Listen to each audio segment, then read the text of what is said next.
بقالنا 10 أيام في معسكر تدريبي مشترك مع المنتخب البارالمبي السعودي. هم كانوا حريصين زي ما زميلي العزيز شداد العمري رئيس الاتحاد السعودي تفضل وأشاد بدور مصر حاليا في التايكوندو على مستوى الوطن العربي، فهو أشاد بمستوى المنتخب البارالمبي عندنا. فهم كانوا حريصين جدا في ان هم يدخلوا في معسكر تدريبي معانا قبل السفر لبطولة العالم في المكسيك وبطولة الجائزة الكبرى. احنا كمنتخب مصري بنشارك في بطولة الجائزة الكبرى وبطولة العالم. هم علشان أول مشاركة ليهم فهم بيشاركوا مباشرة في بطولة العالم. لفتة طيبة جدا جدا من رئيس الاتحاد السعودي ان هو يصل فجر اليوم لحضور ختام المعسكر التدريبي. أشاد بمستوى المعسكر والبرنامج التدريبي والجرعة الأحمال البدنية والتدريبية والفنية اللي تمت خلال هذا المعسكر.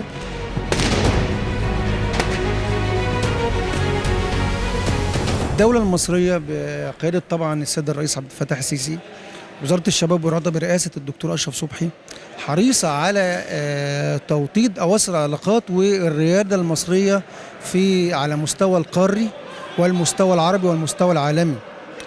وبالتالي دورنا ان احنا نكمل هذا الواجب اللي علينا ونحط مصر باذن الله تعالى ثم بمجهودنا وبتحركاتنا سواء على مستوى الوطن العربي او على مستوى افريقيا في الدور الريادي ومكانه مصر اللي هي مفترض ان هي تبقى موجوده فيها كرأس الامه العربيه يعني قائدة الريادة في قارة أفريقيا.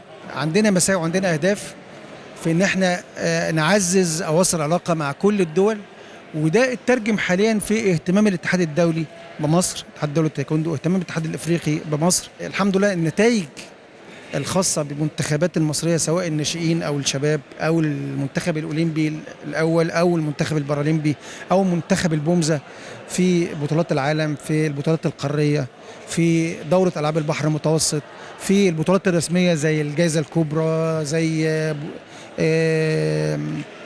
البطولات المهمة سواء على المستوى العربي الإفريقي الدولي. فالحمد لله هي منظومة احنا ماشيين على خطى ثابتة وبنعمل حاجة كويسة للتايكوندو المصري. بنسعى انه يبقى التايكوندو المصري مكمل حجر من ضمن منظومة كبيرة في الريادة المصرية للوطن العربي والقارة الأفريقية سواء في الرياضة أو في مختلف المجالات، سياسة، صناعة، تنمية، كل حاجة بإذن الله.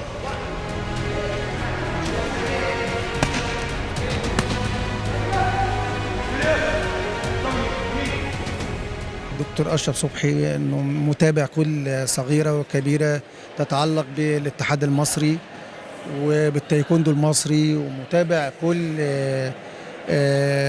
حاجة تتعلق ببعثات المنتخب، وعلى طول هو أول واحد بيبقى بيسأل وبيتابع نتائج المنتخب ونتائج البعثات بتاع المنتخبات كلها بتاعتنا في كل بطولة.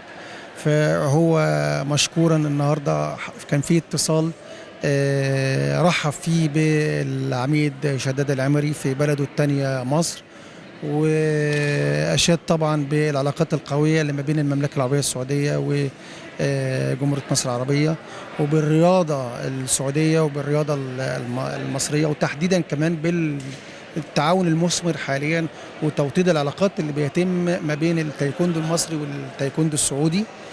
واحنا عندنا يعني موافقة مبدئية على ان شاء الله اقامة معسكر كبير للمنتخبات البارالمبية كلها في الغردقة برعاية وزارة الشباب والرياضة.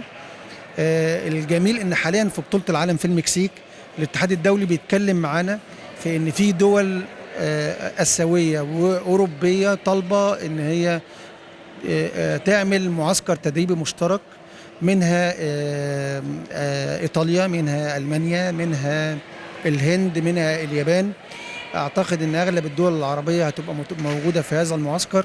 فأنا يعني إن شاء الله أأمل أنه بإذن الله تعالى هيبقى المعسكر التدريبي المشترك الأول من نوع على مستوى العالم في البارا تايكوندو. إن شاء الله طبعا يبقى حدث كبير يستضاف على أرض مصر وفي محافظة البحر الأحمر، وفي مدينة يعني مبهجة فيها إمكانيات للرياضة والسياحة زي الغردقة بإذن الله تعالى.